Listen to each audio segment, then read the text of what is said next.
And that's what climate change is about. It is literally, not figuratively, a clear and present danger. We are in the beginning of a mass extinction. The ability of CO2 to do the heavy work of creating a climate catastrophe is almost nil at this point. The price of oil has been artificially elevated to the point of insanity. That's not how you power a modern industrial system. The ultimate goal of this renewable energy, plan is to reach the exact same point that we're at now. You know who's tried that? Germany. 7 straight days of no wind for Germany. Their factories are shutting down. They really do act like weather didn't happen prior to 1910. Today is Friday. That's right, Greta. It is Friday. And I hope you're comfortable in some air-conditioned location. And the same for all of you out there as well watching this stream. This is Climate Realism Show number 118, Climate Lawfare Heats Up. I'm Jim Lakely, Vice President of the Heartland Institute, and your guest host today. Your regular host, Anthony Watts, is somewhere enjoying the high-carbon lifestyle, no doubt. There is no other show on YouTube or Rumble or other places, and even Twitter, quite like the Climate Realism Show. So I hope you will like this show, share it, subscribe to our channels, and personally tell folks about it. The more the merrier in our live chats on YouTube and Rumble especially. And as a reminder, because big tech and the legacy media do not like the way we cover climate and energy news policy on this program, Heartland's YouTube channel has been demonetized. So if you want to support this program and what we do at the Heartland Institute, and I hope you do, please visit heartland.org/TCRS. TCRS, that stands for the Climate Realism Show, and help us keep making the show happen every single week. Any support you can give is very greatly appreciated. So for today's program, we have our usual panelists. We have Dr. H. Sterling Burnett, Director of the Arthur B. Robinson Center on Climate and Environmental Policy here at the Heartland Institute. We also have with us Linnea Lueken. She's a research fellow for energy and environmental policy at Heartland and the star of our Climate at a Glance video series right here at the Heartland Institute YouTube channel and on Rumble. So be sure to check those out. We are releasing 2 new videos every week. I think there's 31 of them and we're about halfway through. So there's going to be lots of programming on Climate at a Glance all the way through the summer. And the viewership for those things just keep growing. And we are also very happy to welcome back as a special guest, the one, the only, Marc Morano. Marc is the executive editor of ClimateDepot.com, a project of our friends at CFACT. He's the author of several books, including The Great Reset, Global Elites and the Permanent Lockdown, Green Fraud, Why the Green New Deal is Even Worse Than You Think, and also The Politically Incorrect Guide to Climate Change. Marc is also a frequent speaker at Heartland's climate conferences and a man who relishes being called one of the most attacked men in the climate realist movement. Congratulations on that, Marc, and welcome. Thank you, Jim. Thank you, everyone. Happy to be here today. Appreciate it. Great. And how are you doing, Sterling and Linnea? Linnea, I understand you just returned home from a trip. Yeah, I was in DC this week. Very cool conference that I went to. Interesting people. It was a lot of fun. A lot of people who are definitely on our side of this issue. So that's always nice to see, especially those who, might not be more on the libertarian side of politics on the right, but definitely are allies in the fight against net zero and stuff like that. So it was really cool. Great. And stuff we talk about on this program all the time. And Sterling, you were coming from us from a bunker somewhere in the greater Dallas Metroplex area. We will not disclose. Well, if bunkers are on second floors, I guess you could call it a bunker. I'm here, fully air conditioned. You mentioned that at the outset. Yes, I'm one of those that has his air conditioning running, as my power bill will attest. Is already attesting at the end of the month, and praying, by the way, that my power stays on, not because I'm in South Texas affected by the hurricane, but because Texas legislature allowed wind and solar to take over the grid. And so every summer when the wind stops blowing in West Texas, where the wind farms are located, the power drops off and we struggle to keep the lights on. So let's keep our fingers crossed throughout the broadcast. Yes, for sure. It always just blows my mind that Texas depends so much on wind and solar, considering their history of fossil fuel exploration. I mean, gosh, J.R. Ewing is spinning in his grave. But people don't realize it, but Texas actually has huge coal reserves, and we used to burn our coal here in Texas. It's not like we had to ship it across the nation to us. No, we mined coal here. We delivered it mine mouth coal power plants, and we've shut those down. And instead, what we do is we build solar that gets smashed by hail, and wind that doesn't blow when it's not convenient. And we have to build more natural gas, which is, of course, why my bills are going up, because natural gas is peaking right now. Yep. All right. Well, let's go. We have a pretty big show today. As I was putting the show notes together, it's like, golly, we have a lot of stuff to cover, especially on the climate lawfare front. The idea came from Sterling to do this today, and by golly, there is a lot of news. But I think it's important to start the program off, and it's fortuitous that we have Marc Morano as our guest today, because this week, former United States Senator from Oklahoma, Senator Jim Inhofe, passed away. And, Marc, you were a climate researcher for Jim Inhofe. Senator Inhofe had spoken at least, I think, 2 of Heartland's climate conferences over the years. He was I've spent some time in Washington. You've spent a lot of time in Washington, Marc Morano. Our Congress, unfortunately, seems to be populated by people who are either not that bright or not that curious, or both, or liars. And I think Senator Inhofe distinguished himself on a topic that did not make him very popular, even in his own caucus, when it came to fighting junk science and pushing for realistic climate and energy policies in the United States. Yeah, and it's a huge loss for anyone who cares about rational climate energy policy in America, and it's a huge personal loss for him and his family. He had, so many children. His wife Kay survives him. He had great grandchildren, and he was just the ultimate senator to work for. And I talked to a lot of other staff. I worked up there a lot of years. He was none of any of the bad stories you ever heard. He was just awesome to work for. He was kind, compassionate, decent, civil to his staff. There were no temper tantrums, no tirades. And the most important thing about him, he was a man of principle. This is a guy who in the United States Senate basically stood alone. I mean, there were other senators at the time who may have agreed with him. I think Coburn from Oklahoma was one, but they weren't in a position of power, like the chair of the Environment and Public Works Committee, which is where I worked for him. I was his communication director, I hate to say climate researcher, but I collected all the names for the dissenting scientists report. And Inhofe stood alone. So I submit to you, for those of you who don't think one man or one woman can make a difference, I submit to you James Mountain Inhofe, James M. Inhofe, who literally stood up against the United Nations. We had Rajendra Pachauri come testify. He stood up against all of academia. We had endless professors. He stood up against the media. He stood up against the Republican establishment. He stood up against the entire political uniparty in Washington and said, no, we're not going to allow this to happen. And though this was, even during the Bush administration, there was some soundings of early capitulation on climate policy.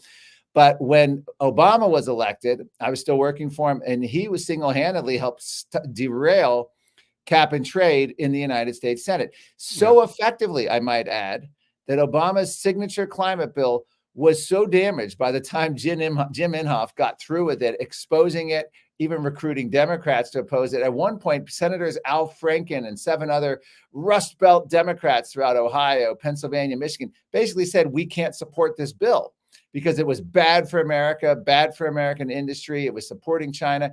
And it was so embarrassing. And Inhofe was so effective that Harry Reid, the then Senate Majority Leader, never even submitted Obama's key signature climate bill to the United States Senate. That is the legacy of James Inhofe. But even beyond that, he set a legacy of changing the narrative. And in if you go to Climate Depot, I have a long tribute to James Inhofe. But he did a speech in the Senate floor. I believe it was September 2006. And it was a speech that just said, absolutely not. We reject any scientific consensus. This is none of this is true. All the claims you hear from Al Gore, the media, and it was point by point. And he went after the media, named the media. The response publicly was something the Senate had never seen. And this continued for several years, to the point where we actually shut down the United States Senate. At the time, Drudge was a conservative libertarian website, actually had a lot of power. He would link directly to us. And I detail this. When he gave that speech, our phones rang off the hook. I remember calling in Andrew Wheeler, who is chief of staff at the Senate Environment Public Works Committee. And Andrew Wheeler later worked for Trump's EPA, obviously, and now and even Governor Youngkin. But I said, come here, listen to this. I just answered. The phones were ringing. I just picked up a random call, put it on speaker, and it was person after person calling to say, thank you, Senator Inhofe. I can't believe it. We always knew this was a con. Finally, an elected official is speaking out clearly and bluntly. There was no mealy-mouthed stuff. And that is the legacy of Senator Inhofe. He single-handedly changed the narrative of this entire debate and built that. And this is why I think where we are today, he did it from a position that I can tell you right now, almost no one else had. I mean, there was a couple others, Congressman Smith from the House Science Committee in the House, who came along later with a lot of climate, but Inhofe was alone. He was the pioneer, high-level government official, the chair of the Environment and Public Works Committee, saying not only no, but we don't buy the climate BS scientific claims. And that was a shot heard around the world. And that is truly Inhofe's legacy. And the fruit of that is still being born today. Yeah, I mean, absolutely. Like you said, it's still the agenda he had set and the positions he had taken 20 years ago are still held by, well, all Republicans on the Hill who actually know the topic. Change the narrative. That's huge. Well, let me just ask you real quick, and I'm going to go into a little bit of something that probably will annoy you and me and our listeners and our viewers, is the coverage of his passing. But I'm curious, how did Senator Inhofe come to his position that he had held for so long on climate and energy? I mean, was he, in other words, was he a climate realist and somebody who understood the topic before you started working for him, or did you? Yeah, by the time I was working for him, but he always tells the story. Yeah, he grew up in Oklahoma, obviously, oil gas state, and he just never paid much attention. And he always said, I always assumed it was true. You know, especially back in the 90s, when people were all the scientists, and you had James Hansen, and these are NASA scientists. He didn't really pay much attention. He didn't really start paying attention until he realized what it was actually going to do to American energy, which he called the economic engine of the world, this beautiful machine called America, our powerhouse. And that's when he started looking into it. And that's when he started realizing, wait a minute, these are crazy. What are they basing this on? And then he started looking into the science. One of his first big hearings, when he first became chairman of the Senate Republican Environment and Public Works Committee, one of the big hearings he had was to bring in meteorologist Dr. Bill Gray and Michael Crichton. And that was 2000. I don't have the year wrong on that. Either 2003 or 2005. That set the world on fire initially, because you had Michael Crichton and you had a top scientist like Bill Gray basically demolishing the entire premise of man-made climate change crisis and fears. And certainly by that time, Inhofe was fully on board with this has to be exposed, and that whole agenda has to be exposed. Yeah. Oh, yeah. I love Michael Crichton's Climate of Fear, where the climate hippies get killed and eaten, which is really great. Before we go to the headlines, can I just say one thing about my experience? Yes. So I didn't, of course, know Jim Inhofe as closely as well as you, but I did meet him on a couple of occasions. Back before I joined Heartland, different think tank, we hosted a couple of conferences on Capitol Hill, in the Senate and in the House chambers. We were set up. Andrew Wheeler, I think, was instrumental in setting up one of these. And I found him to be, he was principled, but he also delivered things with humor. He was a good, he was a well-meaning and good-spirited man. And he is what I like to think of what a senator of the United States should be. You got to remember, the Senate was set up to represent the separate states. It was originally set up, the senators were appointed by their legislatures to represent that state against against the federal government. And rather than being a statesman, oh, I'm going to be the next president or whatever, like someone like John McCain wants to be bigger than he is, Jim Inhofe defended Oklahoma. Jim Inhofe went up there and said, I'm here first and foremost to support and protect the citizens of my state who put me here. And so he defended its industries. He defended its people. And he promoted construction and stuff in Oklahoma. So I just think he really is a prime example of what a senator is supposed to be. I agree, and that's an important point. He had a way of disarming even his harshest critics. Even, and I can't remember his name, a climate activist came to the Senate to challenge Inhofe in a hallway, and it was rude, obnoxious. Boy, I don't remember the guy's name now, but I think he was affiliated with CNN at the time. And he came away saying, I couldn't get anywhere because it was like attacking your uncle or your favorite uncle or your grandfather or Ronald Reagan himself. And he just had this likability. Barbara Boxer, his arch enemy, I was with him when he debated her live on Larry King. This was, I want to say 2009, maybe. And we went to CNN headquarters in DC, and right before they went on air, Inhofe, they were sitting right next to each other. Inhofe messed up her hair, which she had just spent all this time. And Boxer, of course, freaked out. But it was a funny moment because Boxer ended up laughing about it. They were the best of friends, actually. And they actually worked together on a lot of infrastructure bills. It was just climate that truly climate and energy policy that truly divided them. But it's amazing how even the harshest critics of him really liked him personally, and he was just a great guy, a great family man, and it's a huge loss for the Senate and for America. He was an American original. Yeah. Well, speaking of, well, he may have had people in the Senate who may have disagreed with him and were still friends and friendly and civil. Can't say as much for the mainstream media, the corporate media, the corrupt corporate media in this country. I want to show the viewers of our stream the New York Times headline for the passing of the great James Inhofe. James M. Inhofe, senator who denied climate change, dies at 89. Now, let's also show how the New York Times handled the passing of some other senators of note in recent years. Edward M. Kennedy, Senate stalwart, dead at 77. No mention of, leaving a young woman to die in a car in a little river. I don't know. And also Robert C. Byrd, a pillar of the Senate, dies at 92.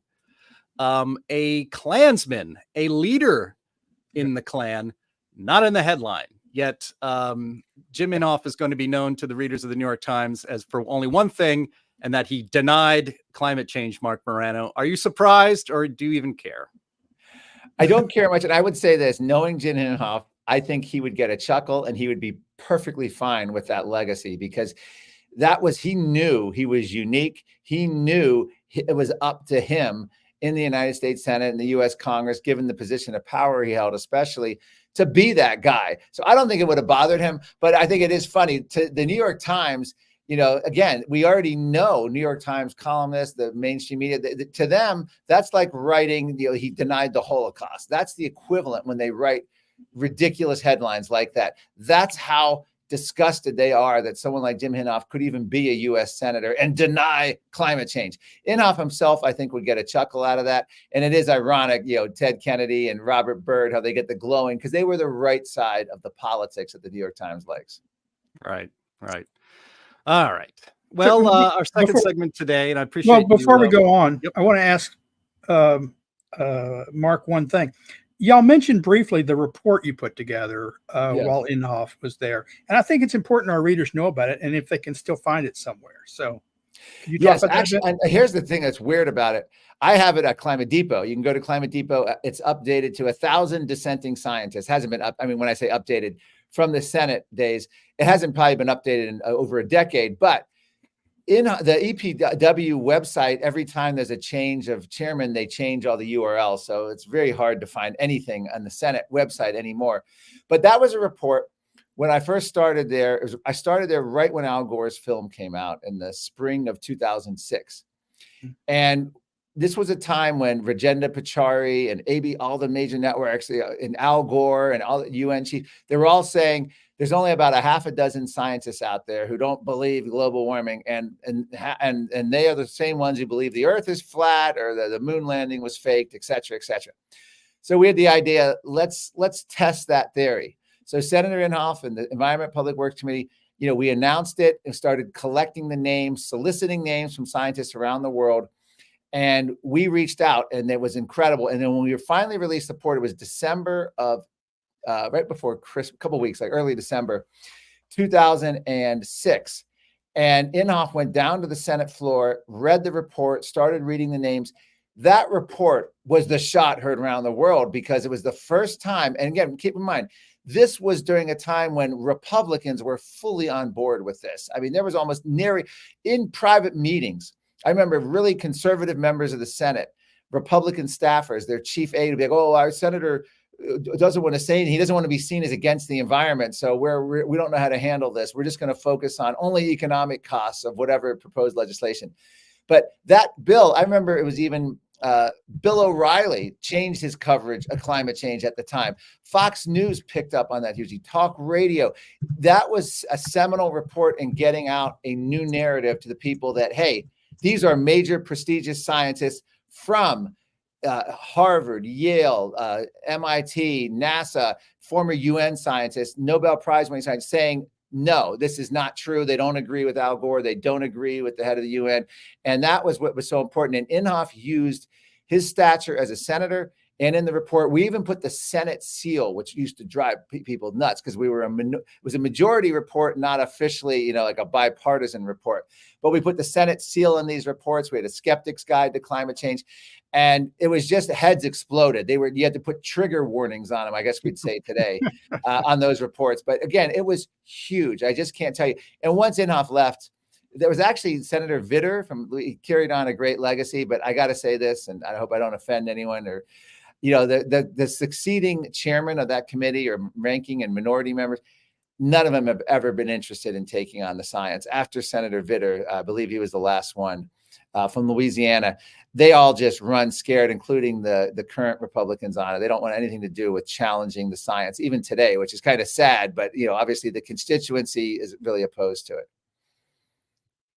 Yep.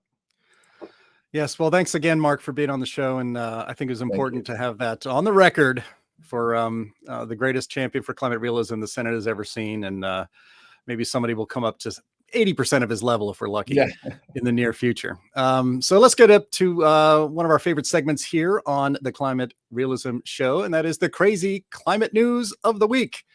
And Marc Morano, I'm going to have to thank you for giving us our first item on this.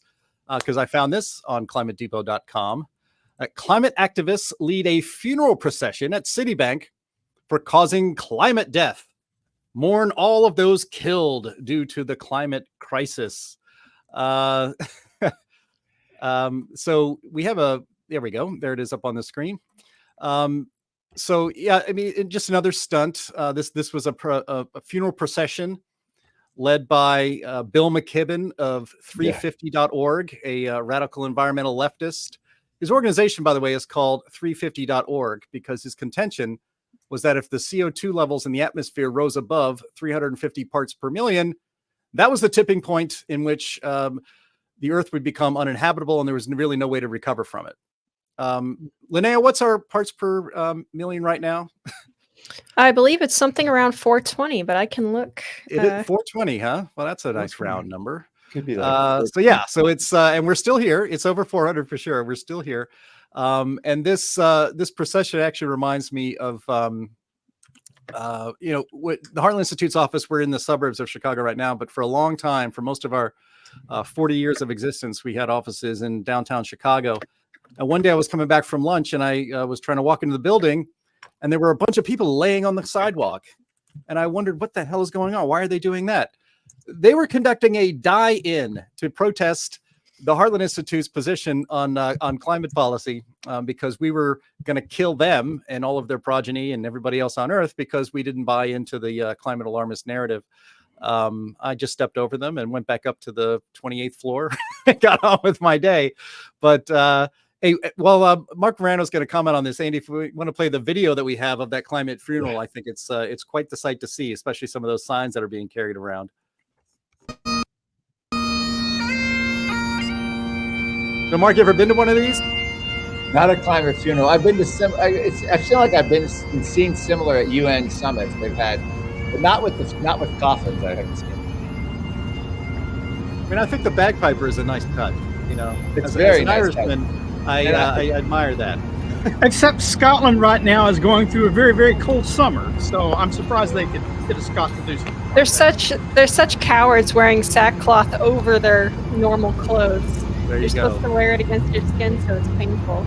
The fools. Posers, complete posers for sure. I mean, God. Well, I think it shows that they have no respect for the climate. When I go to a funeral, I dress in a suit, not Yeah. sackcloth. That's right. Yeah, your flip flop there. Yeah. Well, actually, maybe Mark and you guys can speak to this. I mean, it's not as if these things just spontaneously sprout out of the ground like a mushroom after a rain. You know, the environmental left and the activists, all these organizations are supremely well funded and organized, as opposed to climate realism, which is populated by normal people who have normal lives and things to do. Yes. So, you know, it seems like we're always, our side is always having to fight these well-funded professional agitators and loons. Yeah, well, one of the things I like to point out is if you look at like Extinction Rebellion or Just Stop Oil, these are as diluted and wacky as these individuals are who get arrested and spray paint and just, you know, vandalize the Mona Lisa or disrupt traffic or interrupt a football game or spray paint a building. They are literally the spokesman for our ruling class governing elite. Hollywood directors give them millions. The Getty Foundation, I think the Rockefellers, Eileen Getty, of course, is one of the biggest funders of these. They are the voice of our ruling class. And how can you prove that beyond the money trail? Listen to what they say. They sound like Al Gore. They sound like the UN Secretary General. They sound like any average college professor with the climate tripe that they spew out. There's nothing interesting that they have to say. Well, we're in a climate emergency, blah, blah, blah. And they actually pathetically think, I'm sticking it to the man by being here. And it's like, no, you're not sticking it to the man. You're the spokesman for the man with this kind of crap. And the same here. I don't exactly know who funds. I mean, Bill McKibben, a lot of shadowy money. He was actually made fun of by Michael Moore in his film Planet of the, what was it? I can't remember now. I want to say Planet of the Progressives, but that's not. Planet of the Humans. Planet of the Humans. Planet of the Humans. Yeah, he was exiled from Planet of the Progressives for that movie. But in the movie, they have Bill McKibben unsure of who funds him. He doesn't know. He can't answer the most basic questions. They sort of go after him in that film. Well, this thing with Citibank, of course, is part of a larger issue. They want to turn this into sort of this tobacco settlement. It's a shakedown of corporate America. So the idea of doing this funeral is silly on one hand, but I just wanted to read you a couple of their actual claims. If you read the tombstones, this is hilarious. This is the proof that they have why Citibank is liable for people dying. One tombstone reads, man found in car on hot day, window rolled down, flat tire, heat death. That's what you're supposed to look at and say, oh my God, Citibank. And then here's another one. The other one is about a lady hiking with her husband. Here it is. 44-year-old woman dies of heat stroke while hiking with her husband and 2 children in Sedona. That's Citibank's fault. That's why Citibank needs to pay up. That's why all of corporate America needs to pay up if they're financing any fossil fuels. This is truly, just beyond bonkers. But this is a message that the ruling class likes because it's creating the chaos and it's advancing their agenda. Remind me, Sedona. That's like Norway, right? I think it's Arizona. No, I'm kidding. Yeah, it's not some Nordic country. It's a desert. It's in the desert of Arizona. It's a beautiful place, but it is not a place that you go hiking merrily without lots of water and letting people know where you're at. every year people die there in the And summer. you also have a thing called a weather forecast. If you know it's going to be a really hot day, take precautions. It's not like it surprises you. Yeah.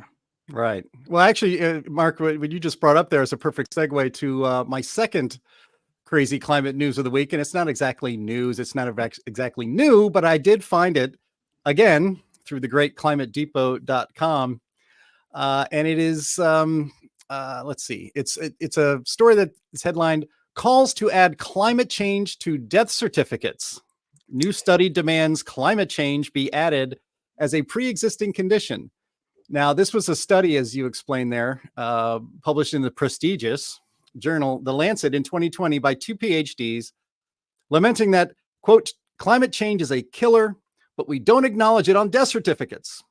Says one of the authors, quote, "We can make a diagnosis of disease like coronavirus, but we are less literate in environmental determinants like hot weather or bushfire smoke. So, quote, if you have an asthma attack and die during heavy smoke exposure from bushfires, the death certificate should include that information." Now, guys, I think if you give yourself an aneurysm, for instance, because you're falsely and tragically worried out of your mind that this planet is about to be uninhabitable by 2021, that might be a death attributable to not climate change, but climate panic. Maybe it's just climate adjacent. I don't know. This idea of putting climate change on death certificates, this is actually going to segue again into one of the items on climate lawfare that's coming up. Who wants to jump in on that one? Well, I would say, so they mentioned brush fires, right? The smoke from brush fires. And they mentioned, what was the other thing they mentioned as a possible example? Let's see. Oh, hot weather and brush fire smoke. Yeah. So, okay. So we never had brush fires before there was so-called climate change. People never died from smoke inhalation. People never had heat stroke before we had climate. I acknowledge that on death certificate you could be able to say heat stroke, but you shouldn't be able to say it's climate because it existed before climate. There's no evidence climate change has changed any of that. They're trying to make a weather-related death into a climate-related death, and they're two different things. Well, it's not even just that it's a climate-related death.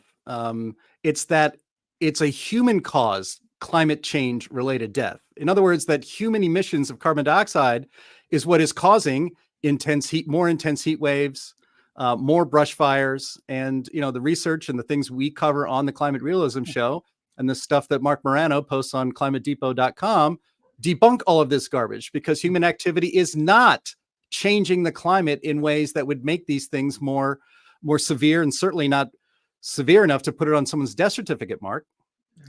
Yeah. And what's funny about this is this was right after March of 2020. They did this study in the journal Lancet after the COVID lockdowns began and the whole idea of COVID death counts and everything else. So this was the beginning of the movement. Now, I always say at first the climate activists were jealous of the COVID lockdown, saying, hey, that's what we want. And then shortly after they recovered, said, we won in. That's why you had like Teen Vogue magazine saying, if we can shut down the world for a virus, we can do the same thing for climate change. Remember, it was during COVID that they got to shut down the economy, which is what climate wanted to do for years with the degrowth movement, with planned recessions to fight climate change. They even got to have kids skip school, which is what Greta wanted to do. Well, they got to do that when COVID hit. So there was all that. So this was part of the modeling. So this study, adding climate change as a cause on your death certificate, is a way to start what? Climate death counts.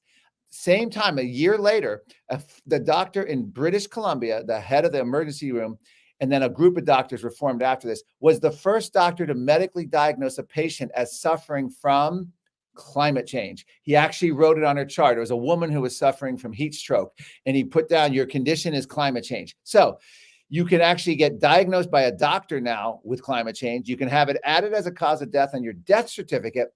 And the Harvard Law Review, just I guess it was a little over a year ago, had a study claiming, the Harvard Environmental Law Review, saying that there's a climate homicide is something we should be pursuing, because all these people are dying.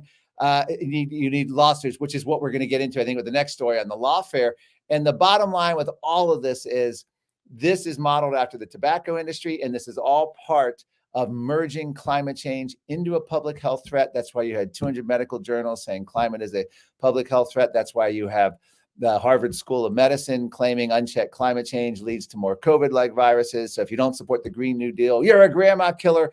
So this death certificate thing that you touched on here is just the tip of the iceberg that puts in this whole big picture of what's not only what they want to do, but what they're actually doing. And by the way, the federal agency of the Obama administration is going to start counting heat wave deaths. We're not far from the day where CNN is going to say, like, summer heat wave, Adelia has now killed 400 people. The death toll rises. Did they die with climate change or because of climate change? That's what we'll be asking ourselves. Well, the question they could ask, and Sterling, I'm sure can jump to this. So if they're going to be counting heat-related deaths, are they going to be counting cold-related deaths? Because the data shows that more people die from cold than heat, and it's not a close call. Yeah, no, 10 to 17 times more people die from cold than heat. And the thing is, they won't acknowledge that cold deaths are going down in part due to the modest warming, not solely, but in part. But when people do die during cold weather, they still like to blame climate change. Like, if the snow hadn't fallen so much, if it hadn't been so extremely cold, we had a polar vortex blow in. Oh, it's climate change. So you remember, climate change is the cause that never has to say it's sorry because it can't be wrong. It is the end all and be all. It defies logic. It can be colder than average or warmer than average, evidently at the same place at the same time. It defies physics. So, well, the alarmists do tell a love story of death when it comes to climate alarmism. I think about 6 people of the 500 watching will get that reference, but thanks to Sterling. So, all right. But appreciate that, guys. Yes. And so let's, there's just one more thing I wanted to share, and then a pretty funny cartoon that Anthony shared with us before he left. A friend of yours, Mark, and mine, and everybody on this podcast, and many of the people watching, I'm sure. Steve Malloy, he tweeted out something that went very viral for Twitter X. A tweet that says 91 years of global warming down the drain. June 2024 U.S. max temps cooler than June 1933, despite many emissions and much urban heat island effect. Ask a climate hoaxer to explain that. And what's crazy about it is that this tweet was viewed 1 million times, and when I took the screen cap, in just 24 hours. And that's the second time Steve Malloy at junkscience.com has pulled off that trick. But I don't think Elon Musk had anything to do with this one. He didn't retweet it. So kudos to Steve. Linnea, you're on Twitter. You have your Twitter handle up there. I'm sorry, X handle up there at Linnea Lueken. This is something that, guys like Chris Martz, who we had on this program a while back, Matthew Wylicki, who we've also had on the program in the past and hope to have on again. X is becoming a platform thanks to Elon Musk purchasing it and making it a private company again. And he refuses to be swayed by the government censors and the climate alarmists and allows people to speak their minds. And in this case, speak the scientific truth that that it was hotter in the 1930s in June in the United States than it was in supposedly the hottest summer in 120,000 years.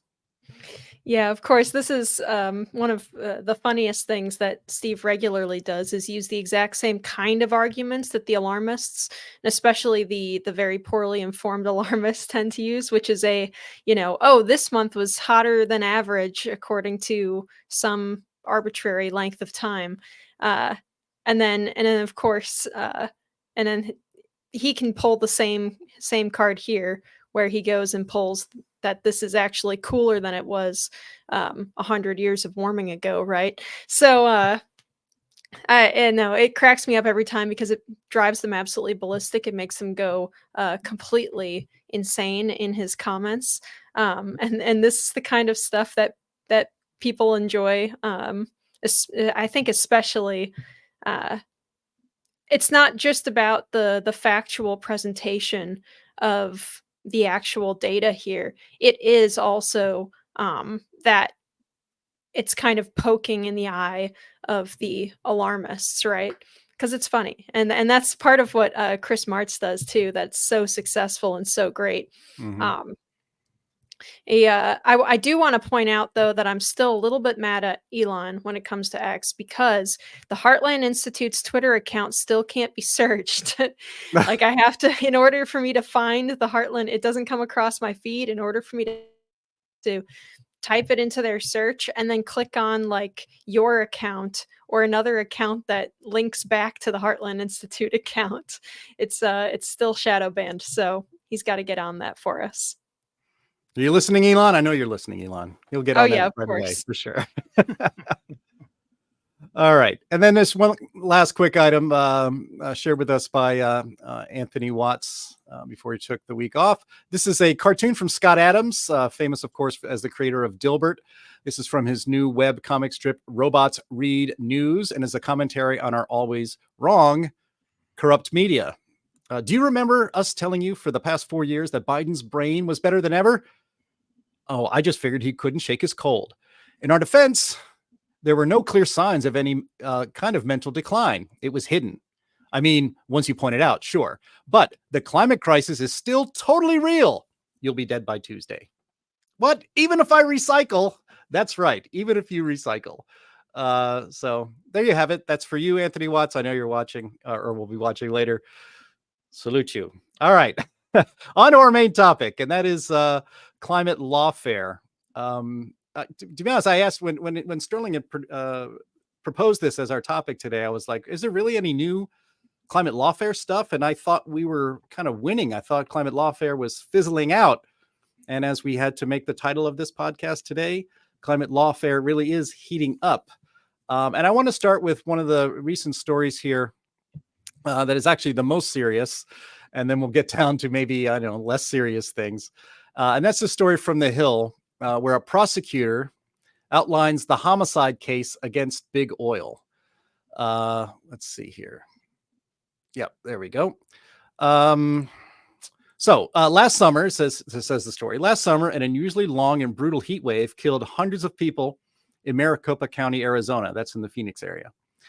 Quote, far more than all the murders the county experienced that year. Former federal prosecutor Cindy Cho wrote on Wednesday. These deaths range from homeless to the wealthy, elderly people at home to a 31-year-old engineer who died on a hike. And while tragic, Cho argued that these deaths were not accidental, but the result of a reckless action by a clear perpetrator, the fossil fuel industry. Linnea, you are a former petroleum engineer, so you should pay attention. This is very important news for you and very grim. The memo, which Cho prepared for civil society group Public Citizen, comes on the heels of a push by congressional Democrats for federal prosecution of oil companies for alleged price fixing and what Democrats view as their role in covering up the climate crisis, something that one former federal prosecutor told Congress was analogous to criminal racketeering by the tobacco industry. And you just mentioned that earlier, Marc Morano. Just a little bit more here.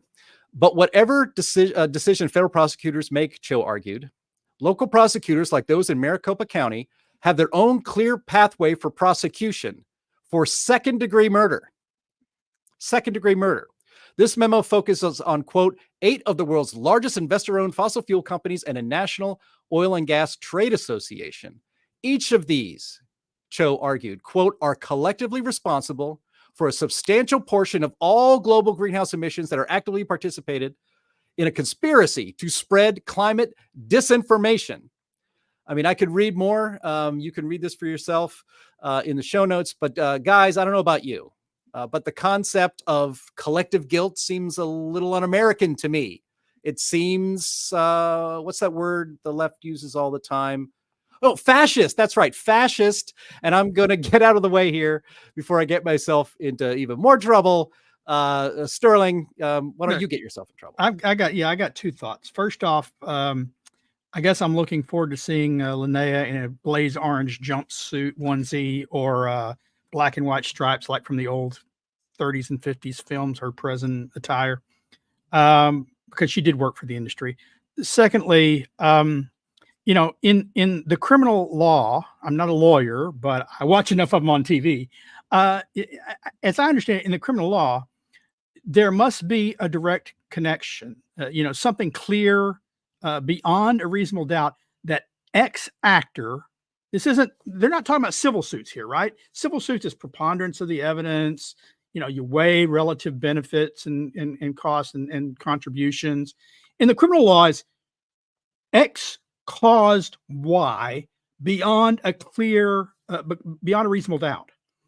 You'd have to prove to me that any executive at Exxon caused any individual identifiable death. That's what it means. You have to point to the person, be able to prove that they were caused by the emissions from that executive's company, and they can't do it. That's impossible as a matter of criminal law. That doesn't mean they won't try. That doesn't mean that the court system might, with a wink and a nod, say, oh, well, it's just, it's so bad that we've got to do something, even though, let's face it, the courts,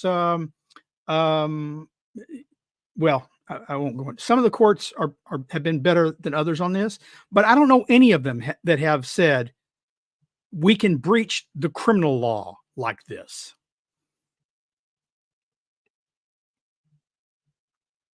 Yeah, Mark, I want to throw it to you. I mean, the topic of this. Actually, I've known you for a long time. You're not an attorney, are you? You can say yes. It won't make me think any less of you, but no, you're not. I might play one on TV, but no. Okay, all right, great. But this kind of lawfare. I mean, I know you have had, you've had a lot of great personal attacks against you, and I'm sure that there are, let's just say, Obama era former U.S. attorneys who would love to prosecute a case against organizations like CFACT. Go to cfact.org to learn more about that, and the Heartland Institute, and Linnea, and Sterling, and anybody really who dares to challenge the false climate narrative of human-caused fossil fuel burned CO2 emissions causing not just a climate catastrophe, but direct deaths to people for which a second-degree murder charge would be warranted. Yeah, well, this is okay. I mentioned earlier about the Biden administration. This was according to NBC News about 8 months ago. The White House is planning on unveiling a national dashboard for tracking heat-related illnesses nationwide due to the growing impacts of climate change. So they want to have that death count. Now, this story you read and mentioning Maricopa County, this was picked up. Public Citizen and a former federal prosecutor named Cindy Cho is now coming out saying second-degree murder prosecutions against big oil for the heat waves death. And it's basically the same story. But the key to this is they're using these climate models, and the evidence that they use by Public Citizen is, according to this latest climate model study, in quotes, this heat wave in Arizona would have been, virtually impossible without mankind's contribution to CO2. That's their hard science. That's their story. That's what they're sticking to. And as we mentioned, they're ignoring the fact that cold deaths are higher, much higher, 8 to 20 times higher than warm deaths. They're forgetting the fact that there's been a 99% drop in climate-related deaths over the last 100 years, probably mostly in part due to fossil fuels and the technological revolution and the infrastructure you build up. And instead, they're just looking to shake down companies. And I wouldn't be surprised if big oil capitulates to this at some point, because they don't seem to have that many principles. If they think it could get them off the hook, they probably would agree to some settlement. And of course, it wouldn't end. There's no criteria by which you could ever say, well, we have enough money or we've solved climate change, therefore we don't need to prosecute this. But remember, this goes back to academia. Over a year ago, Harvard Environmental Law Review actually said the phrase climate homicide needs to be introduced as a legal principle. And this is where we're headed. This is a shakedown. Make no mistake about it. You're driving that SUV caused this storm. You eating hamburgers caused it. You keeping your air conditioner too cold. And I hope, Sterling, that you have your air conditioner at the federal guideline of 78. I think it's 78 in the day and 82 at night Fahrenheit. I hope you're sticking straight to that. You hope in vain. That's not where my air conditioning is set. But we didn't talk about what lawfare is. It's the use of the courts to try and extort concessions. They can't go through the messy process. They keep saying, "Oh, we're champions of democracy. We're fighting fascism." Democracy is you go to the legislature and you convince enough legislators to pass a law. This is the use of courts to circumvent the law in the legislature. And this would be a bastardization of the criminal law. I mean, it's bad enough that they're using torts to try and extort concessions. If Exxon says, okay, I'm just willing to pay you off, how much will it take to get you out of my business in a tort lawsuit? That's one thing. I don't think any of those executives is willing to go to jail. I think they'll fight. Homicide, second-degree homicides, 20 years to life in most jurisdictions. So I don't think the head of Exxon is going to give up on this one, or the head of Chevron. This would be a bastardization of the criminal law. And if you can do it to Exxon, what is to stop them from doing it to you, me, or even the attorney himself who's taking that case to court, right? Driving his SUV, or if the Manhattan DA, a stretch limo, who is immune, and then it would not just be climate. It would be any other thing that they could say deaths resulted from this. And had this industry not been doing, the agriculture industry, well, people wouldn't be having heart attacks if they weren't growing meat, if they weren't raising cattle and doing dairy. We know that's bad for you. So they're killing people. We got to go after them next. It's meat homicide. Yeah. And of course the Smiths, meat is murder. They did that 40 years ago. Yeah. But the point is, it will take all meaning out of the criminal law. It will done the separation between criminal and tort law, and it will end modern civilization, because no one will be able to do anything without fear that they will then be blamed for homicide, because something that can't be proven, but more importantly, it can't be disproven. How can Exxon disprove that its emissions didn't cause? That's their whole point. The only counter I have to that is, if you browbeat an industry enough and you threaten them, I'm not saying they'll ever going to face, I don't think they'll actually realistically ever be faced with a climate second-degree murder charge. But if we have say Biden wins, and look what they did with EVs. They have, you have all these EV automakers going against their own interests. That's because these are the regulators forcing it on them. You have the World Bank, Nicholas Stern, former president, saying we're not going to finance these car loans. You have the bank saying we're not going to finance gas-powered cars at the automaker level. You have banks saying we're not going to give out gas-powered car loans to consumers. You have cities banning creation of new gas stations. When they put the fix in, they can put the pressure on. So what I'm saying is, if Biden comes out with a heat wave death count, public health merges climate successfully, if the World Health already has the climate toolkit for doctors, and they start fingering these increasing unprecedented health heat deaths, and then you have prosecutors, state attorney generals, you're going to have federal regulators if Biden wins again, going after these companies. At some point they might say, hey, it's cheaper to pay some kind of settlement figure modeled after like tobacco than to deal with all this, with all these laws and coming after us. Because when they get the fix in, they can make a pretty incessant and nonstop case to go after an industry, and that's what they're good at. And that's why I think they could get some money out of industry from this, even if it's much smaller. But I don't think they're ever really intending to go through with the threat of charging them successfully with second-degree climate murder. But it's a tool to browbeat them and to shake it down for money. Yeah. Well, I mean, so yeah, criminal prosecution, not off the table, not necessarily going to happen. But here we got another story here from the Telegraph via Yahoo News. Climate campaigners bombard courts with action against oil execs. Climate campaigners are bombarding the courts with lawsuits against energy companies in a new attempt to end the use of fossil fuels. A report from the London School of Economics has found there are 132 climate cases in the British legal system at present. The LSE found, up from 102 a year ago. It makes this country, England, the third highest center for climate litigation in the world after, shocker, the United States, and, a little surprising, Australia. And the LSE suggested this year that it will set a new record for the number of cases, with a further wave of action expected as environmental lawyers increasingly pioneer new legal concepts such as ecocide. And their aim is to tie up oil and gas company executives with legal action or even trials over accusations that the emissions of their products killed people. So, much like Linnea, I think I'll go to you on this if you like. as somebody who's a former employee of an oil company, a petroleum engineer, they're targeting your former industry, I should say, with as many lawsuits as possible. Flood the zone so that to be as annoying as possible, to be as expensive as possible, and to, death by 1,000 cuts, I suppose, is what they're going for. And that the process, much like when Michael Mann sued Mark Stein, it's the process that's the punishment. They might not even really think or believe that they will be successful, because a lot of the lawsuits are very frivolous just on first examination.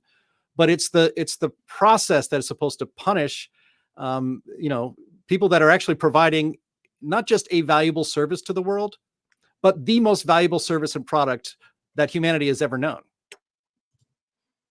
Right. And I would love to say that I feel bad for these companies, but I actually don't at all. They've been setting themselves up for this for decades at this point.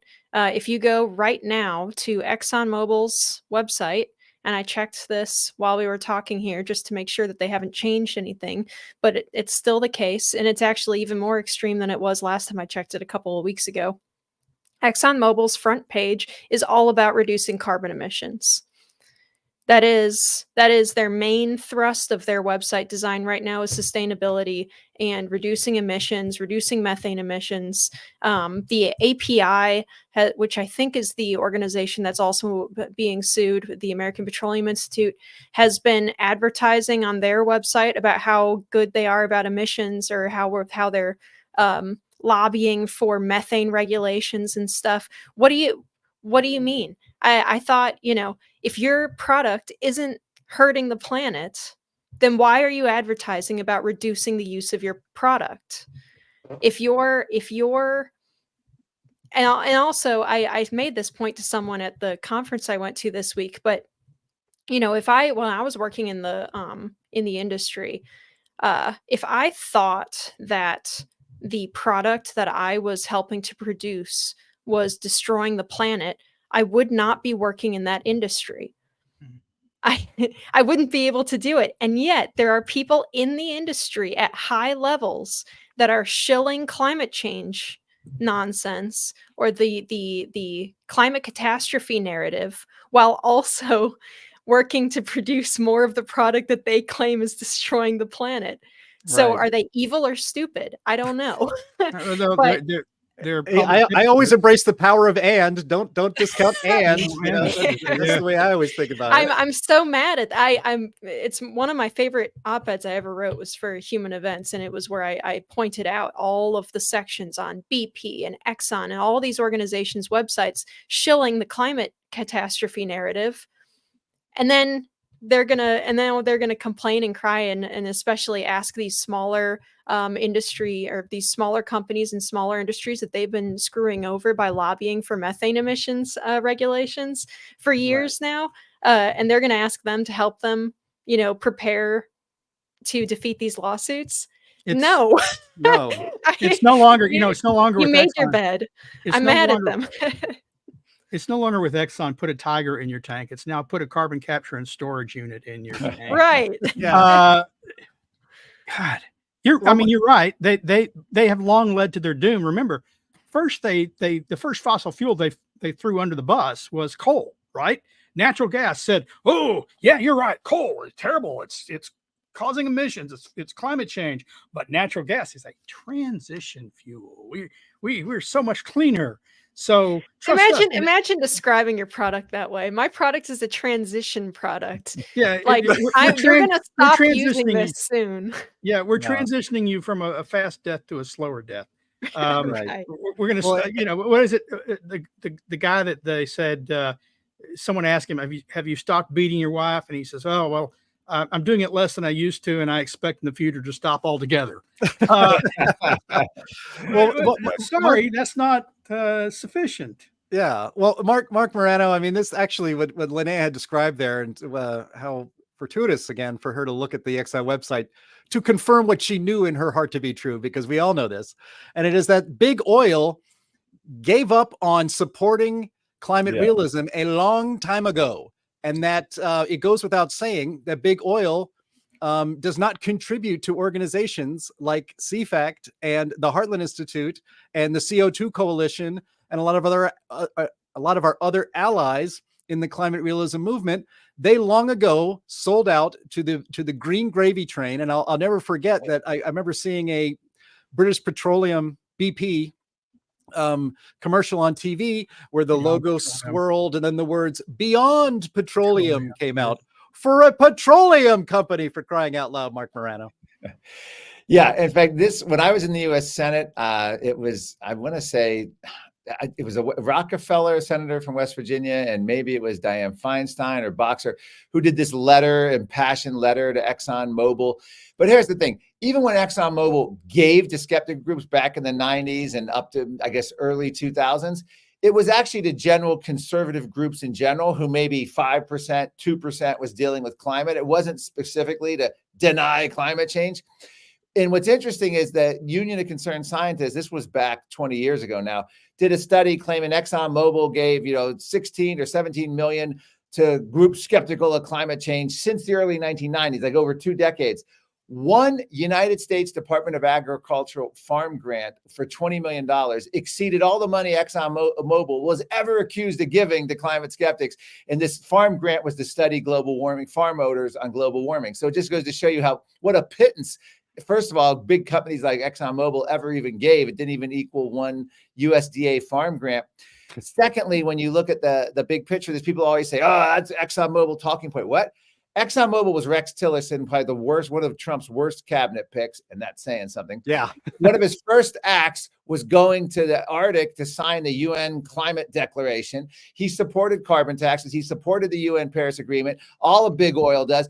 So the whole concept of this is, why would they give us money when we're actively opposed to all that? And they love all these rules because it crushes the smaller competition. They have the best lawyers and lobbyists. They get the best deals. They get to absorb all the smaller companies that can't afford the climate compliance costs. Same reason a lot of big companies supported Obamacare, healthcare. It's always the big players that love more government because they can manipulate the government to their interests the best. Yeah. 100%. I just want to ask, a thought occurs to me every time I see another lawsuit filed, because what they say in England, 160 something cases. I'll wager there's probably 500 or more in the U.S. right now, including the states, the cities, the children, the interest groups. If they never pay out a dime, if they don't lose a single case ever in any of these court cases, I wonder how many billions or hundreds of billions of dollars they spend just fighting these things. And I can't help but wonder what better uses those resources could have been put to, either for energy efficiency, better refining technologies, better production, different alternative energy technologies, or just return to their shareholders in profits so that they can make their own decisions about where to spend the money and what they're concerned about. I mean, the vast waste of resources in fighting these lawsuits. I understand why they're fighting them. I want them to fight them. I wish they fought them on the science. But even if they never lose, society has lost. Yep. Yeah, exactly. So I want to get to a couple more lawsuits here real quick before we take it to questions, because we always love the Q&A from the chat here on our live stream. And this is something that I would say close to your heart, Sterling, but I think it's more close to the spot in your body that it holds all of your annoyance, and it's probably closer to Linnea's heart. And it's climate youth lawsuits. Yeah, our favorites right here. So we got one here from the Associated Press in Hawaii. So apparently Hawaii settles lawsuit from use over climate change. And here's what to know about the historic deal. After about 2 years, 13 children and teens sued Hawaii over the threat posed by climate change. And both sides reached a settlement that includes an ambitious requirement to decarbonize the state's transportation system over the next 21 years. It's another example of a younger generation channeling their frustration with the government's response to the climate crisis into a legal battle. I guess this is when you take brainwashing and indoctrination into court. This is what you end up with. So apparently they're going to decarbonize the public transportation system in Hawaii. Well, the weather's usually so nice, people should probably be walking anyway or on little scooters. So that may not have a huge, huge deal. Second story here is Montana Supreme Court hears arguments held in, Montana Supreme Court hears arguments in held youth climate lawsuit. Wednesday, that was just this week, 2 days ago, marked the long-awaited next step in a lawsuit that challenged the state of Montana over climate change. The lawsuit, Held versus Montana, drew a ton of attention when it was heard in a state district court last year. The pattern continues as justices of the Montana Supreme Court heard oral arguments Wednesday in Helena. The chamber was already full 45 minutes before the arguments began, and dozens more people watched the live stream in the overflow next door. And the Held case, which started back in 2020, when 16 young plaintiffs between the ages of 5 and 22 filed suit against the state. They claim Montana's policies on greenhouse gas emissions were contributing to the climate change and harming their right to, quote, a clean and healthful environment.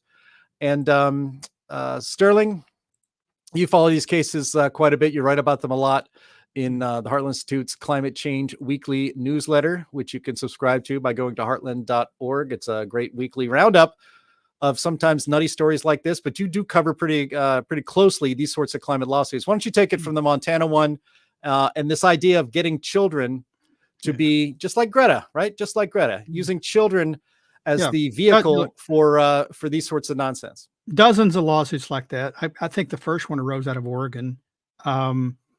It's already gone to federal court twice and been knocked back. Hawaii's, I'm not surprised Hawaii, I wouldn't call it caved. I think they collaborated with the youth. They wanted to do stuff on climate change. I don't know how it's going to affect their tourism industry, but maybe the Hawaiians don't like tourists anymore because I assure you that we won't have jets in 2021 that are carbon neutral. In 21 years. But the Montana case is the only one of these cases that ever really worried me. And that's because Montana has a provision of its constitution guaranteeing its citizens the right to a clean and healthful environment. Now, I'm not sure how you do that since there are natural toxins and things, but it's in there. And so I always thought that that case had the most likelihood of being victorious. Now, you have to define clean and healthful. You have to show, I think, that fossil fuel use is making it less clean and healthful and damaging their health. But the lower court held that they'd made that case. Now it has to go to the Supreme Court where, it's unclear to me whether they'll overturn that lower court's decision because it's not a matter of balancing the benefits of fossil fuels versus the potential harms if we can make that connection. Here they have a constitutional provision that says they get a clean and healthy environment, and it's just a matter of the courts deciding what a clean and healthy environment means. And if they think that fossil fuels dirty up the environment, then, so be it. That one's a dangerous case, but it's really relatively limited. Let's face it. It's not clear to me that they can sue anyone outside of Montana. And as much as I love Montana and I've lived there twice, if the emissions from Montana go away and all transportation in Montana goes electric and no one flies into Montana anymore or vacations there, and those who live there can't get from their ranches downtown to the grocery store, it will be a bad thing, but the United States will not fall. Yeah. All right. Let me throw one more case here, and then maybe Mark can weigh in a little bit, and then we'll get to Q&A. And that is Sterling. You shared this with me, and it's supposedly good news. Yep. And that is from the Baltimore Sun, actually from Forbes. You sent me the Baltimore Sun link. That's behind a paywall, Sterling. I am not going to spend a thin dime giving money to the mainstream media. Sorry, I had to find it elsewhere. Yeah. But the story reads, BP wins key ruling in city of Baltimore climate change lawsuit. In a ruling that could impact, if we're lucky, dozens of legal actions in what has become a coordinated lawfare effort to damage the U.S. oil and gas industry, a city circuit judge in Baltimore, Maryland, tossed out a local government's lawsuit that sought to hold oil companies financially liable for alleged impacts of climate change. on Thursday. The opinion begins with the judge affirmatively stating, in her view, that there is no question that global warming and climate change are wreaking havoc on our environment. However, the lawsuit goes beyond the limits of Maryland's state law. And then, there's other cases like this around the country where cities are suing big oil for supposedly rising seas, washing out beaches or sidewalks or whatever. I know, Mark, you look at this stuff too, but color me shocked that a judge in the United States of America, who is at heart a climate alarmist, nonetheless applies the actual law to a case like this and doesn't just rule what they think in their heart they know to be true. Democratic judge, by the way. Crisis. A Democratic judge, by the way. Yeah, of course. It's impressive, actually, because that's usually doesn't stop them from ever imposing what they believe should happen. And this is a lot of these cases are just extrapolate beyond whatever the law says because they want to get to that goal. And in the case of this Baltimore thing, this is just another example of trying to blame any bad weather. What they say is climate change will cause many bad weather events. And when something bad happens, they say, we told you so, see, and you're still using fossil fuels. We have to go after these people. It's insane because you could actually, and you guys know this better than anyone, scientifically say hurricanes, floods, tornadoes, wildfires, droughts, none of them, if you look at the peer-reviewed study of a climate time scales, 30, 50, 100 years, either no trend, declining trend, nothing unprecedented happening. So it's complete scientific nonsense from the beginning. But then the other key thing to mention here, Jim, this is important, especially go back to the Hawaii lawsuit. Mm-hmm. The legislator's not involved. This is the Hawaiian, this would be the government and prosecutors agreeing with these kids to then impose these new things as they're court ordered. Remember, the court's ordering this, so you don't have to vote on it. You don't need democracy. Similar things happen when, like in Netherlands, when the prime minister would go and agree to a UN climate summit net zero, and then the courts would order the farmers, the nitrogen bans on farmers, and then the farmers fought back. They're looking for all kinds of layers of coverage, and they're looking for ways to bypass democracy. And these lawsuits offer a great way to, quote, settle your way to bypass democracy for legislation that you probably couldn't get right away. And that's why these lawsuits are important, in addition, of course, to the financial shakedown element. Right. I mean, that's the title of this podcast. Climate Lawfare heats up. And frankly, these sorts of questions need to be settled in the political realm, not in the judicial realm. And it needs to be based on hearings where, for instance, there's a balanced presentation of the science instead of just one way. And so, that's what Marc Morano's been doing for his professional life as his job ever since he was with the great Senator Jim Inhofe, and now with ClimateDepot.com, and of course the great CFACT, one of our best friends here in this movement. All right, that's by the way what this judge ruled. That's what this judge ruled. It says this belongs in the political realm, and in particular the federal political realm. Correct. The feds make energy policy. It's for the feds to decide this, not a state court. But one side of this debate is very impatient, very, very impatient. It's kind of their defining characteristic, to be honest.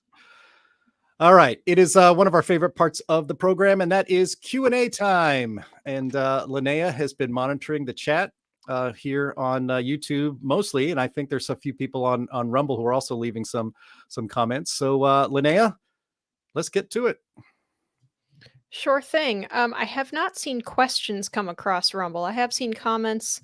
If you have a link, Jim, that shows questions coming in from Rumble, if you would shoot it to me, that'd be good, because I'd like to make sure we get them too, in case they're not coming across our live feed here on StreamYard.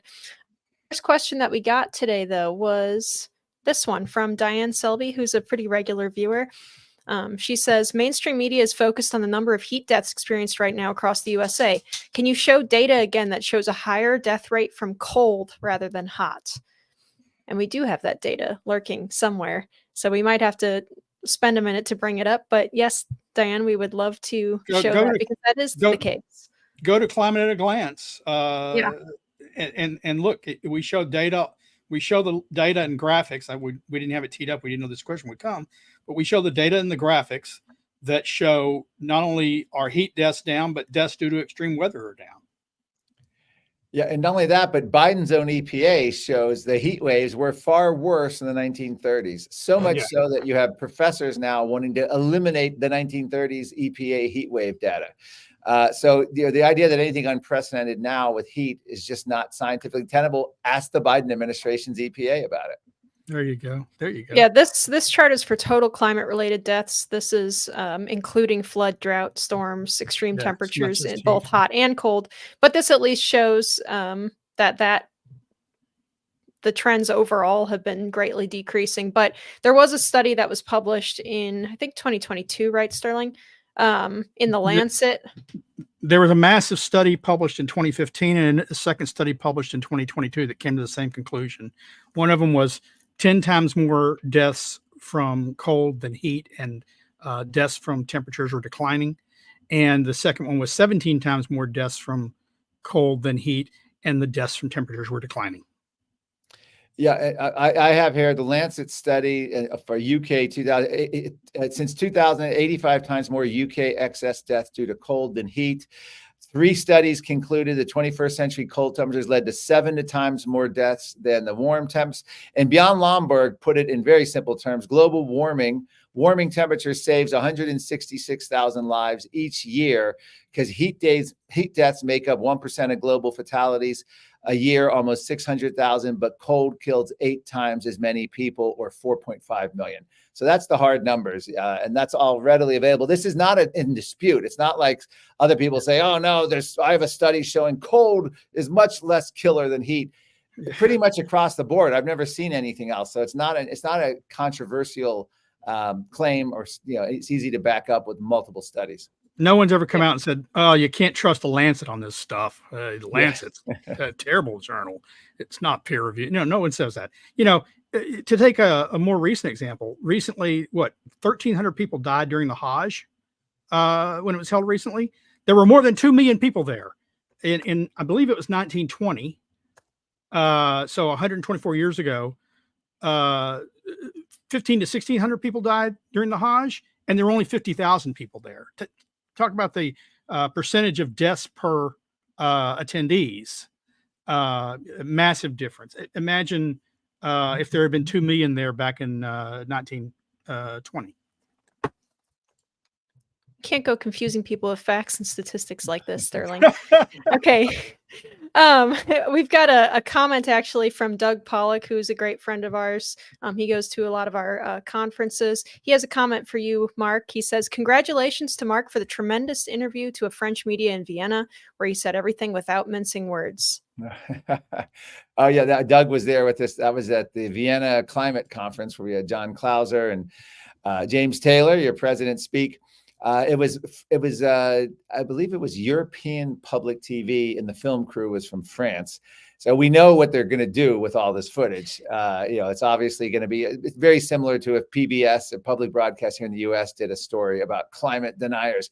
But I had some fun with the interview. But of course, it'll probably end up on the cutting room floor, a lot of it. Who knows?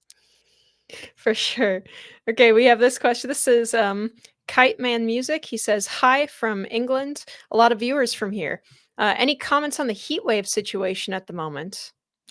I have heard from people over there in the UK that their news is telling them breathlessly every day that they're having the worst heat ever, while many of them have turned on heaters in their homes this early summer. So maybe some isolated places. I know that Scotland has been in unusual cold. They got snow just last week. It's some of their resorts, or not resorts. What do they call them? I forget what they call their ski areas, but an Arctic cold wave is affecting Scotland. I can't speak for lower England, but nationally, worldwide, I mean, globally, yes, some places are setting records. Some places set records every year, just like some places set records for cold every year. But all the headlines don't point out the fact that more than 80% of, say, the U.S. isn't in a heat wave. So they're talking about just the 20%, and just the 20% where daily, not summer records, but daily records, not the maximum heat for the summer, but the record on a particular date was broken. Right. And that's something, guys, that to our audience, I saw a few audience members say, well, we have been seeing breaking records here in California or here, wherever. A day-to-day climate record, I mean, if you wanted to, you could schedule it down to the hour, and then you would have even more records being broken all the time because you've just created a massive amount of data. And Mark, I know that you've fought this issue a bit too. Yeah, I was going to say is your chance of winning the lottery is very low. The chance of someone somewhere winning the lottery is very high. And that's what basically when they say there's a record temperature broken, it's like, yeah, someone won the lottery too. There's always going to be temperatures breaking. I liken it to the casino promotion department. Everyone knows you go in a casino, you see the slot machine, see the photos of people holding up, I won 10,000, a big cardboard check. Someone else has $100,000 cardboard check, a 50. You walk around a casino and look at all their promotion. You start thinking, everyone's winning at slots. I have to play slots. They're paying out records amount. That's what the media does with heat waves. They ignore the fact that in the 1930s, we had much higher heat waves, 8 to 10 times higher based on the EPA heat wave index of the Biden administration, higher than the national climate. 1930s also show higher than in the national climate assessment. John Christie has done the analysis. 75% of heat temperature records were state high temperature records were broken before 1955. Every measure we can look at in the United States shows that we're not seeing anything like the past in heat waves. So of course, they're going to promote every broken record. And again, it's just like a casino. You get the impression that records are breaking everywhere. No, that's what happened. Records are always going to be broken somewhere, but you want to look at long-term climate timescale trends. And that's where the whole argument falls apart. Right. Excellent. Okay, so next we have this one. I think there might be a little bit of a typo in this one, but I'm going to read it anyway. And we're going to try and figure out what our friend Peter here is asking. He says, hey guys, love the show, and I try to promote it. Lakely and Watts and the team are excellent. Will the US and EU have to cut even more emissions post Etna? And I'm not sure what he means by Etna. Anyone? Volcano? Is he saying that volcano gave so much emissions that now we have to cut even more to compensate because of that nature? Oh, maybe that could be it. I'm assuming that's what he means, but yeah, I mean, that, I don't know. Yeah, it's a good point. I mean, if they're looking at a total accounting budget, whether it's volcanoes or oceans outgassing CO2, whatever it is, they could claim, oh, well, we have to tighten up even more because we didn't expect that volcano to mess up the greenhouse gas, our carbon budget or our emission budget. Who knows what they'll come up with, but I'm sure they'll claim at the very least, it's more urgent than ever that you give up that gas-powered car and turn that thermostat warm in the summer. Okay, awesome. All right. This one is from Leah. This is a two-parter, so I'm gonna kind of quickly review it. Seen and heard the chart that NOAA and someone else were stating how many more hurricanes there are going to be in the U.S. this year and how much worse right through the year. How can you know this is going to happen when they can't predict the weather accurately? Well, I would defend, because we have some friends of Climate Realism who work for the Hurricane Prediction Center, and it's not that modeling science and that technology is totally worthless. Like it's not that it's great, it's not perfect, it's not always going to give you any kind of precision, but the Hurricane Prediction Center does a pretty good job. They give you a range. Usually they're not going to say, there's going to be 25 hurricanes this year, count on it. They have been wrong in the past, but they go with what a lot of times the historical data suggests will probably happen. I'm gonna defend them, because it's the media that tends to take it and exaggerate it quite a bit, not so much the actual researchers on that end. I'd like to see them every time they make a forecast. It'd be great. Maybe they do this. They open up and say, here's what we predicted last year. Here's what actually happened. Now we'll tell you what we think is going to happen next year. That would be incredible. Whenever anyone makes annual predictions, I always think they should open with how their prediction did for the previous year or even previous 5 years, decade. And I don't know that enough people do that. And I'm not going to comment because I don't watch the hurricane forecast enough or see what they say closely enough to know if they actually do that. But I think that would be a good thing to start adding if they don't do it. I mean, just in the past week, what I've seen about hurricanes is we still expect an above average season. They talk about Beryl being the first Cat 5 hurricane ever to form this early. But then they also say, but El Nino is off to a slow start, and that is keeping ocean temperatures cooler than they would otherwise be. So by the time late August, September comes, we'll get more, but it's not happening quite like we had said when we predicted just 2 months ago. In 2022, they predicted an above average year. We didn't get it. Sometimes they're right, sometimes they're wrong. Like Linnea says, they give a range. But it's not set in stone. And whether you have an above average year or a below average year, it doesn't mean climate change had anything to do with it whatsoever. To make a climate connection, you need to see long-term trends in a direction. And that's what you don't have with hurricanes, with tornadoes, with, some trends that we do have, they're going down, not up. But you don't have any long-term increasing trend for any of these natural disasters that would, maybe indict climate change. Right. Thank you. So we have a question. For some reason, our comments from Rumble are not quite working properly, but we do have a question, and someone donated $1 for us. This is from user Data12, and he asks, what would be the top 2 questions that could turn a court from supporting lawfare against states like Alaska and Montana and people like Mark Stein?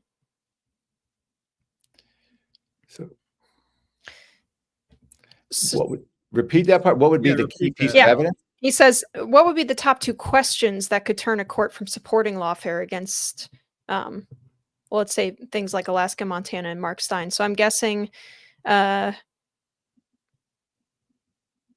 You mean like a scientific case, or it's not your legal jurisdiction, or the scientific case is absurd from beginning to end, whether the level of CO2 are historically low, given the geologic history, nothing unprecedented is happening with the weather, no extreme weather. I mean, you could go through a litany. I don't know the top 2. Problem is, none of that's ultimately going to matter if you have an activist judge and you have weak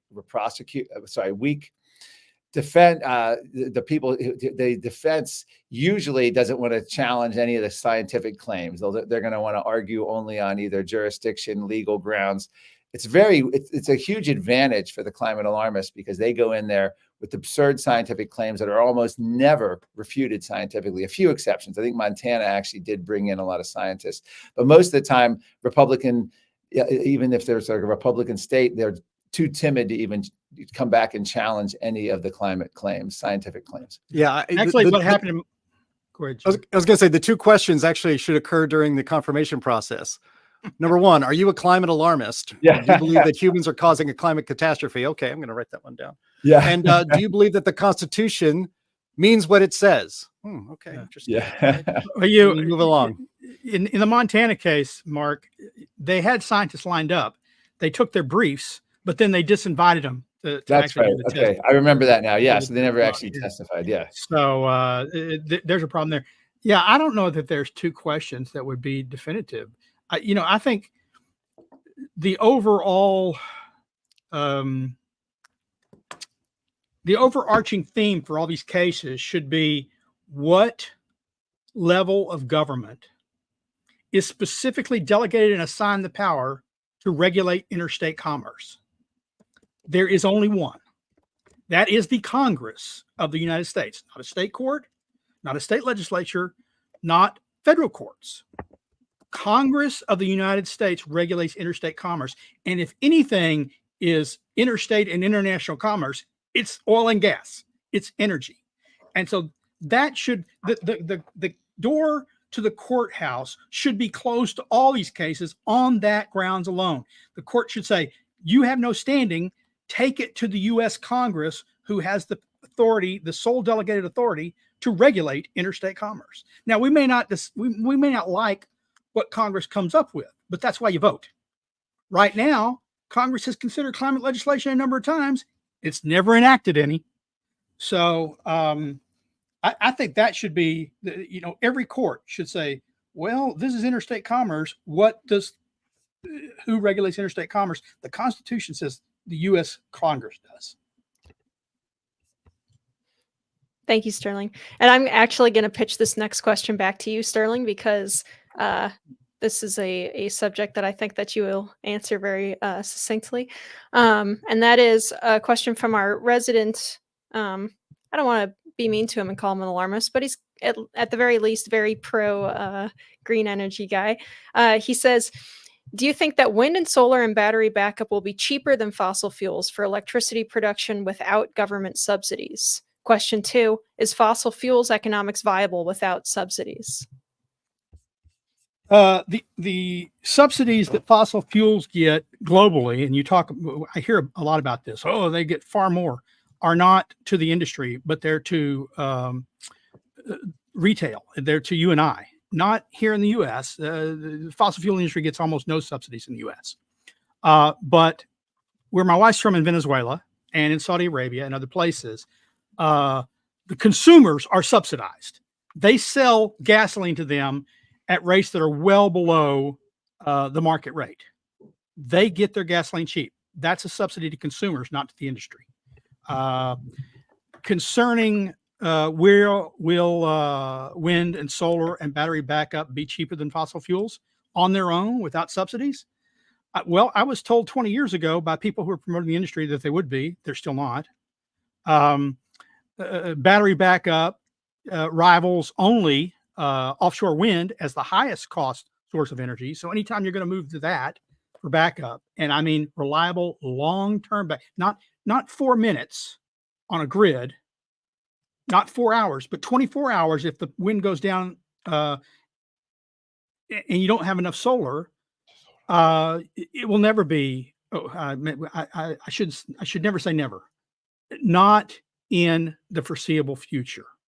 Wind and solar, and you know this every year, every time the subsidies for wind and solar, by subsidies I mean direct payments, the production tax credit, and the property value tax credits go away at states or the federal level, the industry shuts down the next day. Factories are closed.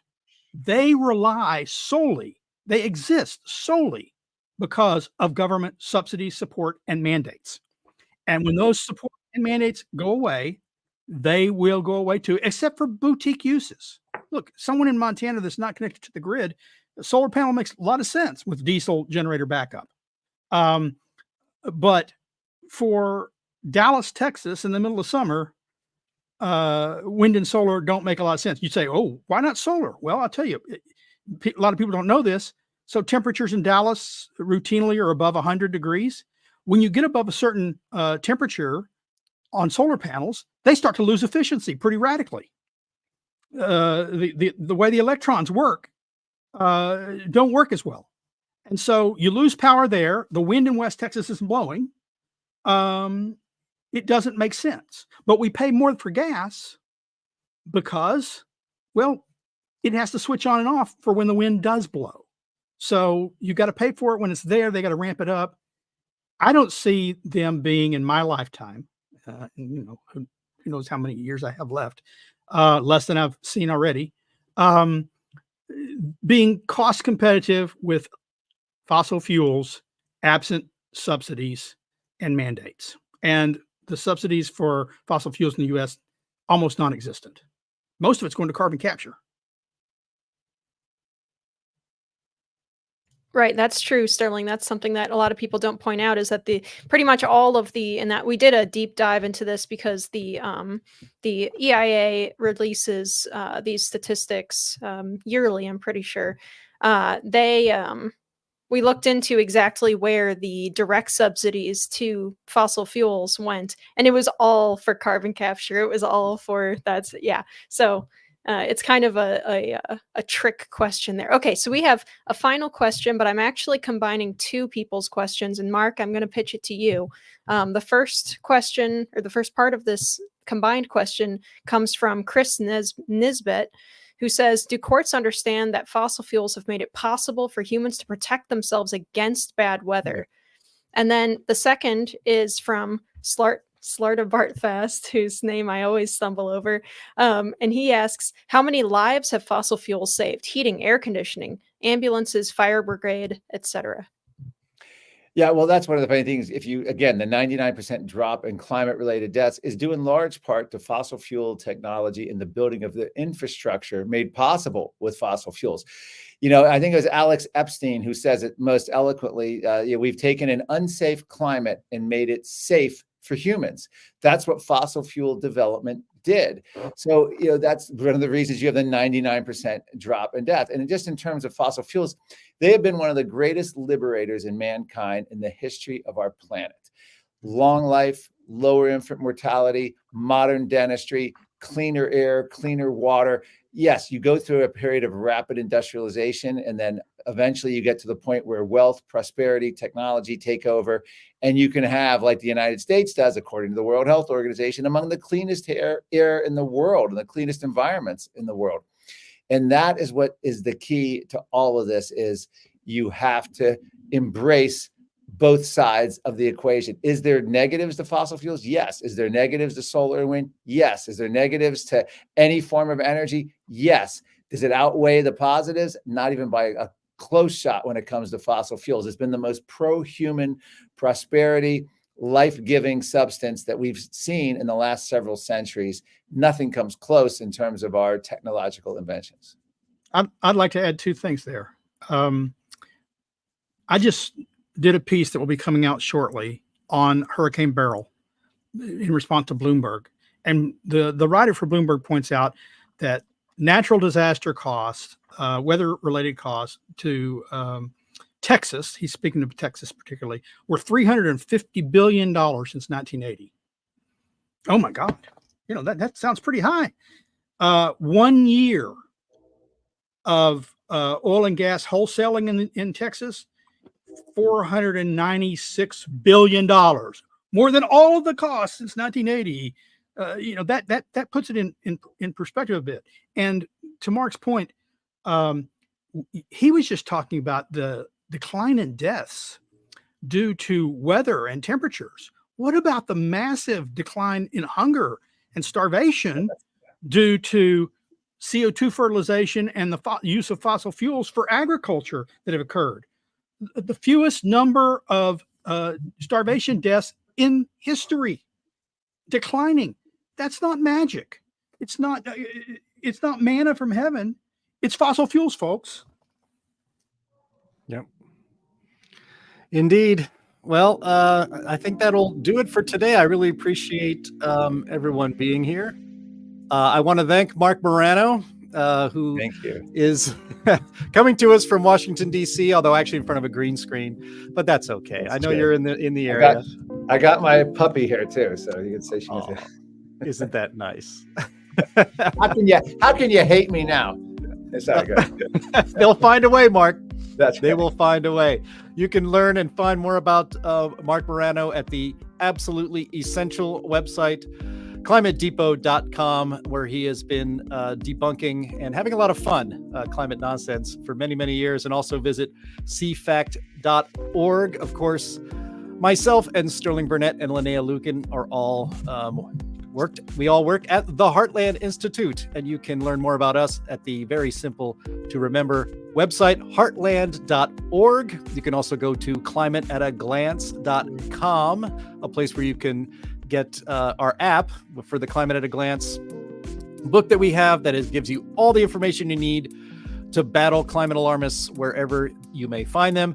Also visit energyataglance.com, and really the website that was kind of the spur for this entire show to begin with, climaterealism.com, where Sterling and Linnea and Anthony Watts and sometimes James Taylor debunk the crazy climate and inaccurate news of the week. I want to thank you all for watching this edition of the Climate Realism Show, and we will see you next Friday. Bye-bye. Thank you.